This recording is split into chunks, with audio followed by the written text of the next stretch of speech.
As I said earlier, I'll be having, of course, our guests. Good morning. I would ask kindly to carry a microphone so that guys on the other end can hear us as loud as possible. Will that be okay? I hope I'm loud and clear. Right now, I believe you're very loud and clear. Awesome. All right. How are you guys enjoying Mombasa? Doing very well. I mean, I've been here shorter than my colleagues, so it'll be nice to know. You've been here longer. Are you already sweating? We've been sweating since Sunday evening, but at least we got to the beach tukasikiza, tukapata opportunity ya upepo wa bahari. All right. So Mombasa is treating us well. Treating you well, yeah? Yes. All right. I believe, Mr. Tony, you are part of Bay Hub, if I'm not wrong. Well, it's the Kenya National Innovation Agency. I understand you are the CEO of Kenya National Agency. That's but correct. I think I've seen your face. Bay Hub. Now remember, yes. you know, my face is in very many places. Anything to do with innovation hubs initiated by individuals.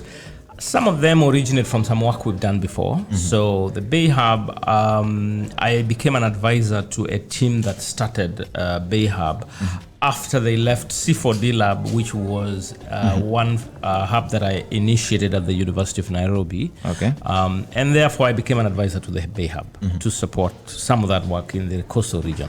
Yeah. All right. You know, it's so interesting that you know some things I've even forgotten because the list is very long.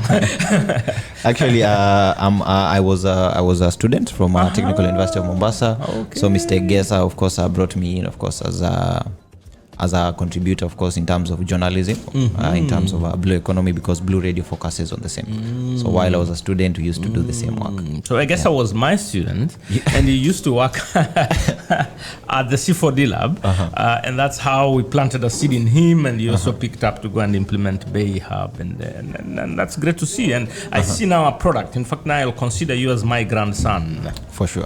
Good stuff, that one. Good stuff. I want us to start this morning, our morning chat, of course, by there are some people, or rather youth my age, who don't know Kenya National Innovation Agency. Maybe in a brief, can you define it for us, who you guys are and what is it that you do? Okay, so thanks. I mean, it's totally understandable that many people may not know about the Kenya National Innovation Agency. It's a young parastatal that was created to develop and manage the national innovation system. And it's been 3 years since I joined as the CEO. And most of that time we've concentrated in setting up the systems, recruiting people, designing programs and launching them and so on and so forth.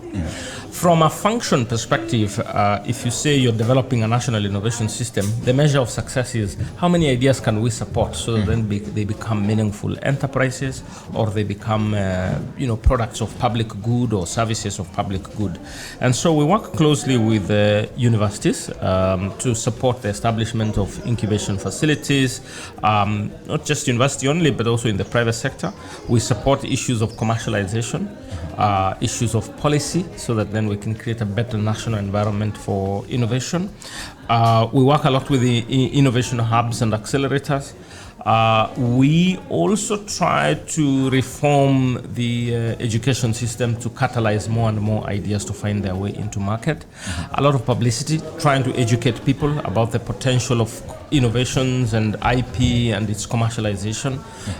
So currently we have our offices in Nairobi. Okay. We should be having regional offices, but that's maybe another 2-3 years or so to set them up. So working, for example, to support the regional innovation hubs like the Pwani Innovation Week. We've got several across the country, and we also run the National Innovation Week, which we call the Kenya Innovation Week, at the end of the year. So it will be coming around the 27th of November this year. So that's where you'll find us. Matters to do with innovation and trying to add the government voice to growing innovation in the country. All right. So of course, I believe there are 3 elements to Kenya National Innovation Agency. We have a new concept, of course, introduced known as the Presidential Innovation Award. I was trying to wrap my head around the same, and I said, you know what, let me just wait for the gentleman. He has all the information. And of course, a lot of young guys don't know what this is about. Maybe can you expand for us? Yes, so as a young agency, we are designing new programs and rolling them out, and that's one of them. And we've got quite a number of new programs that we've launched. So the Presidential Innovation Award has been there in a slightly different form. So last year we ran what we call the National Innovation Award, and there was a youth edition for universe. It was targeting more student edition, trying to support identify talent and support it. Even before I go into the presidential narrative, you see the philosophy behind this is, can we scout promising ideas? That's number one. What mechanisms can we use to scout ideas?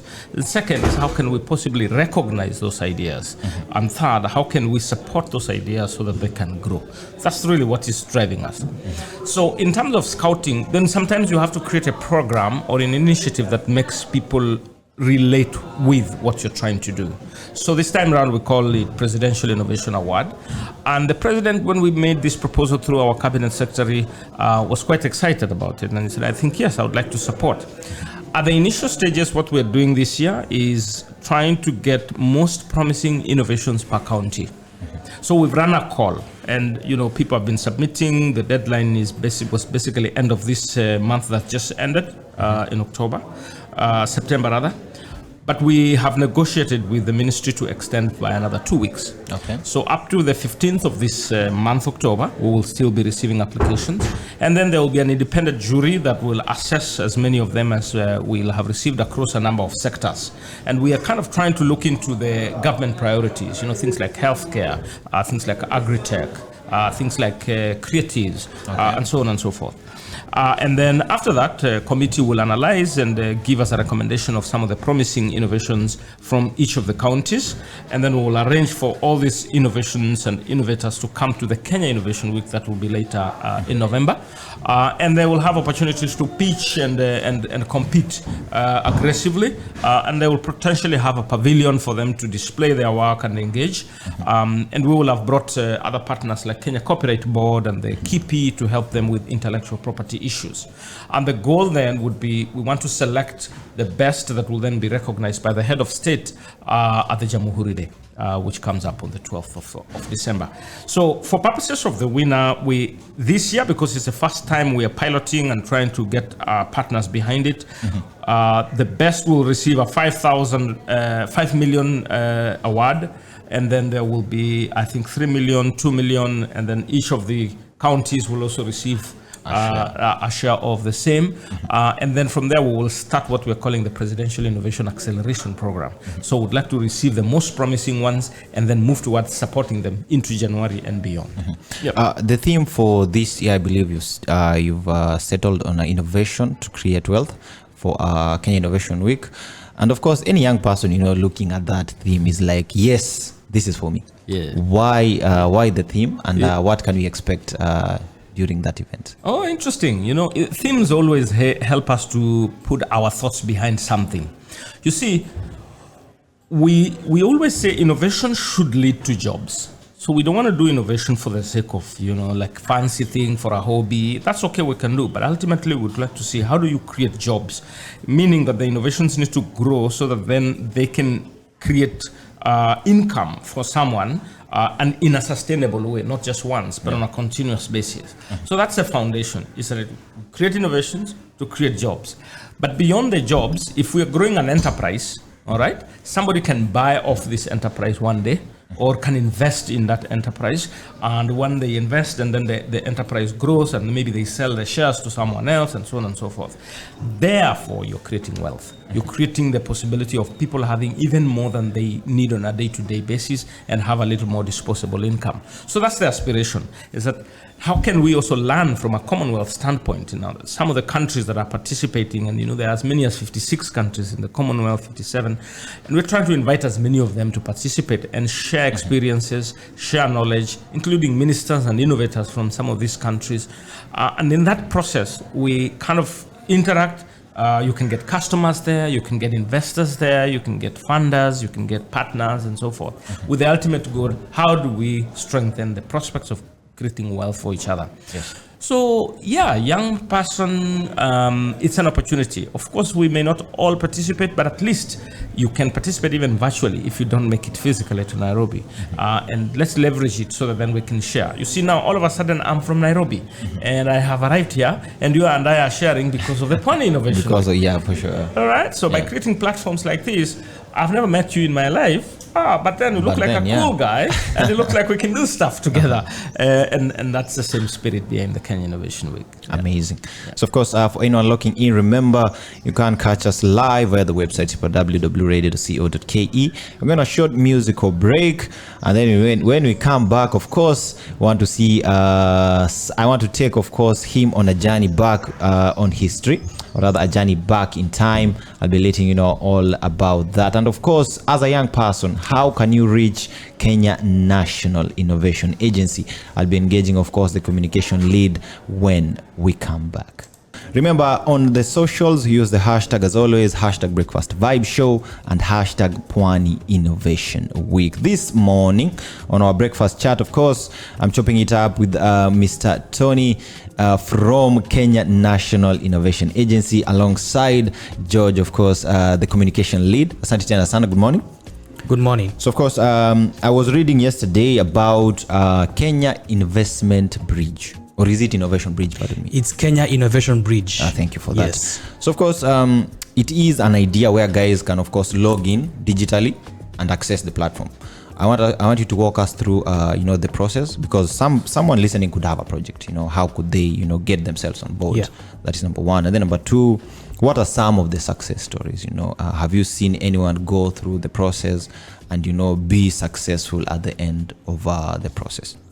Thank you so much for having us.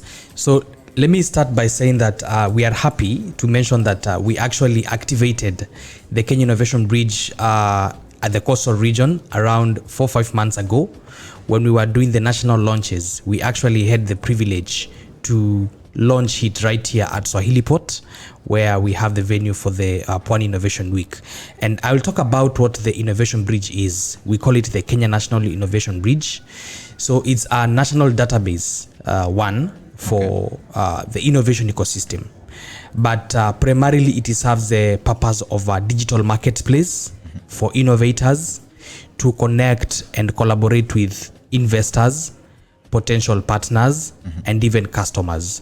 Okay. So it's a two-way marketplace whereby an innovator can sign up and connect with all these people I've mentioned, and also investors, stakeholders in the industry, customers can also sign up and discover innovators they would want to work with. So how it works is that you simply go to bridge.innovationagency.go.ke, and you get to create an account. You select who you are. Are you an investor? Are you an innovator? Are you a researcher? Are you an investor? Or are you just someone from the industry who would want to have a researcher do a particular research for you to develop a product? So it's a one-stop shop for all these people. And what happens is just like you have LinkedIn for social networking by professionals, now that is a version of our own LinkedIn, but specifically addressing the needs of innovators and investors and other stakeholders in the innovation ecosystem who want to connect with each other. It could even be as simple as an innovator connecting with a fellow innovator just for peer learning. It could even be an innovator connecting with a mentor just for purposes of guidance and to be told this is what you do in your innovation journey. Yes. So as at now, we've had multiple success stories. The Innovation Bridge is very functional. So I'll just highlight some of the success stories that we've had about the Kenya Innovation Bridge. And we have as at now over 1,800 users. Actually, I'm just getting the live data as we speak, and the audience can also check it live for themselves from the Innovation Bridge website. So as at now, we have 1,822 users, active users who have signed up on the Innovation Bridge across different parts of the country. We did a national activation. And out of this, we have 275 innovations. This means you have 275 innovators who are willing to get into an open marketplace, engage with investors, and also talk to themselves, like do peer learning as well. Some of them are looking for mentors, and we are happy to report that in the last 4 months we've been able to receive over 200 connections, and as at now we have more than 60 that are actually ongoing in terms of people now engaging with each other to see prospects of collaboration. Ideally, people would have come to our office, and we get overwhelmed because we are unable to link all these innovators to investors and even stakeholders that they can work with. But now, since we have digitized this in the spirit of digital transformation, we have brought the services online, where we offer partnerships and linkages to different innovators, those from institutions, those in the informal sector, and so forth. So I would also want to highlight the number of institutions we have on the Kenya Innovation Bridge. As that now we have 250 institutions, which range from universities, research centers, innovation hubs such as Swahili Port, investment groups and associations in the forms of venture capitalists, in the form of business angel networks, and so forth. Yes. All right. Thank you for that in-depth analysis. Before I let you go, you had mentioned off air that there is more to the Presidential, of course, Innovation Award. Would you be so kind to break it down for us, of course, for anyone who had missed earlier? Yeah, so it's important to mention that we are now doing the Presidential Innovation Award, and it's a youth edition, meaning that we've partnered with the Ministry of Youth Affairs, the Arts and Sports, with the kind office of Honorable Ababu Namwamba. So I would want to highlight some of the key things, the goodies, especially for the youth. So we have a special category that we call gaming and entertainment. So that means if you are innovating around gaming and entertainment, you have the opportunity to be an overall winner. You have the opportunity to be a sectoral winner. You have the opportunity to even be a winner from the counties, from the county level, because as the CEO has mentioned, we have different tiers for winners. So the gaming and entertainment category looks for innovations where people are basically coming up with products or technologies or services around entertaining the public, be it issues of even coming up with marketplaces for distribution, for example, music distribution, film distribution, name it. If you're coming up with products around esports, Kenya is not very vibrant when it comes to esports. We are so overwhelmed with PlayStation. What if someone came up with something that is indigenous and is local? How about that? So we're looking for innovators around that space of entertainment and sports, and also gaming as well at large. So it could even be a process. Maybe you've identified a problem in how we scout for talents in Kenya. Maybe you've innovated a process of scouting for talents in Kenya. That's a good way of doing it. If you've innovated something about how our marathon runners train in the field, and it's a process that we need to incorporate for them to be more productive, that's innovation. So we also have other categories such as healthcare. So we are trying to achieve universal healthcare coverage across the country. It's a national priority. So if you are innovating around healthcare, be it a solution in terms of a product or a service, you are welcome to apply for the Presidential Innovation Award. We also have the big boy, which is manufacturing. So if you're innovating anything around manufacturing, for example, you have a hardware product, and now this is where all of us fall under. It could be any kind of product, as long as it's contributing towards manufacturing. You are very much welcome to apply for the Presidential Innovation Award. So if you are also innovating around food security and agriculture, the backbone of our economy is agriculture. So if you have an innovation around agri-tech, from the variations of new plant varieties to variations of equipment that can be used to enhance agriculture, and even processes that can also be used to enhance productivity of agricultural produce. That is also something we're looking for. Please go to pia.innovationagency.go.ke and respond to the call for applications, which is on till 15th of October. Then most importantly, we are in a digital era, and we are advocating for digital transformation. We have a category on digital transformation. So if you feel like you have an innovation and you're solving our challenges, either in government, in private sector, in informal sector, we welcome you, as long as you are leveraging on digital technologies to create solutions for the masses or even for businesses. You're very much welcome to apply for the Presidential Innovation Award. All right, I think Blue Radio will come on board, yeah? And we might win this one, Bwana. We also have an app that offers not only radio, but also some sort of education, of course, on the blue economy. But right about now, I want to switch off to Mr. Tonny, closer to me right here. I want to take you back to around November 2021. Quite kitambo kidogo, sio? Sounds like, lakini tumekula chumvi. That's not too far. But as I see you, I know your memory is quite good. There is a partnership you signed, of course, with World Food Program, I believe. There are guys who are listening in, and of course, they are passionate about food security. They are passionate about innovations, of course, in agriculture. You know, how could they benefit, of course, from the memorandum you signed, and of course, what goodies can they expect of us as guys who are leveraging, of course, on that innovation in that specific segment that, you know, much more time than not, it is not given, you know, the attention it deserves. Yeah. Well, thanks very much. You've mentioned one of the partnerships that we have signed, and that's World Food Program. But we've got very many other partnerships, and maybe if we had time, we can engage a lot about each of them. So the World Food Program, we got into an agreement around how do we amplify the innovation agenda in the sector that helps to stabilize food security and food safety and the like. And to kick it off, because you see, initiatives of this nature depend also on resource mobilization and approval of different layers. So to start it off, we've been doing a lot of capacity building because we realize that unless the policymakers are well capacitated to develop appropriate policies and programs, then you're going to be limited by what the national government and the county government can do. So we've done quite a number of training programs. That's one. Second, we've supported the growth of innovation hubs at county level.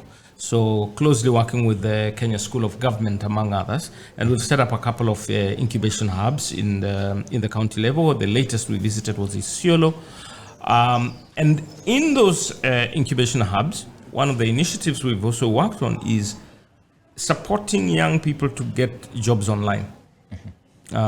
Because access to facilities like this is not obvious for everyone. For sure. And even if you got access, so what do you do with it? And how can you use that to get jobs? So one program that World Food Program is also running is around capacity building to access online jobs.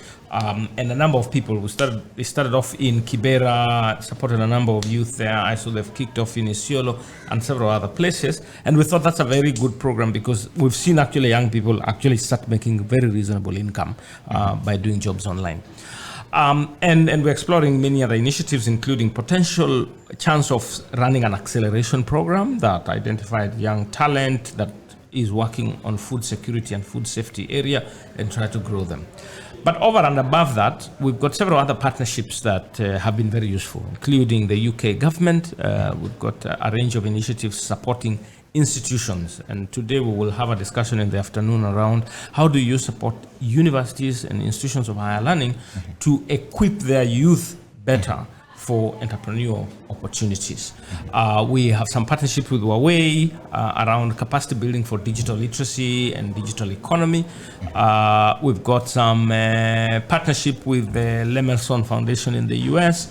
These ones are more interested in commercializing of research outputs from institutions, either students or faculty and so forth. So the range of partnerships is wide, and we are leveraging them to enhance our reach and impact in society. All right, amazing. So, of course, my clock is striking 34 past 8 a.m. I would like to say this will be the end of our conversation this morning. As I said, time conscious as always. You're listening to Blue Radio, bringing the vibe.